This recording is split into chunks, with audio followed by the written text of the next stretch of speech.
Mosaic, a daily news program from Link TV, presents a selection of news reports from independent and state-controlled broadcasters from throughout the Middle East.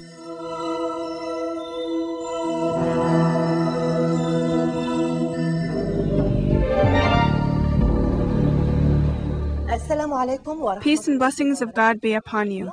2 Iraqis were killed and others were injured in an explosion in the area of Bab al-Ma'dam.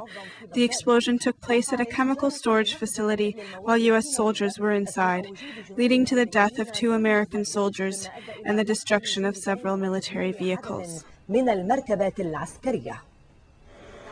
The explosion took place in the Bab al-Ma'dam neighborhood at a chemical storage facility. Eyewitnesses said that the explosion went off when U.S. soldiers entered the facility. It is believed that they were experts looking for weapons of mass destruction. However, the U.S. forces did not offer any details except for announcing the death of one of its soldiers and the destruction of a number of its Humvee military vehicles.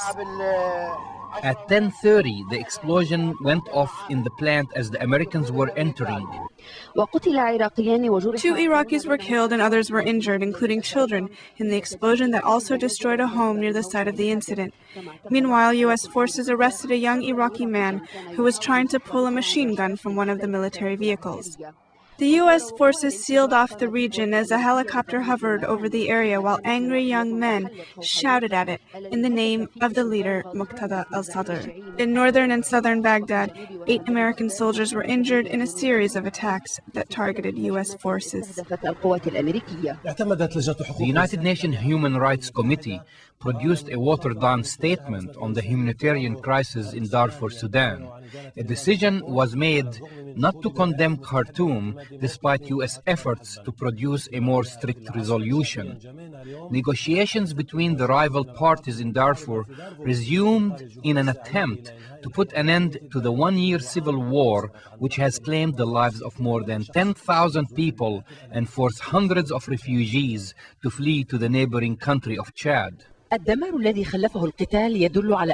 destruction that was caused by the civil war indicates that the human crisis in Western Sudan is prevalent.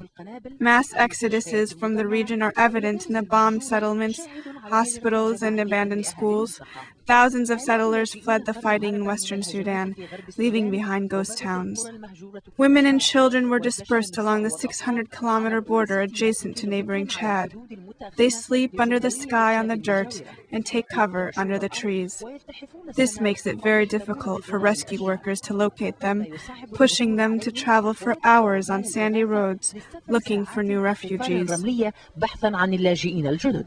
All the people are very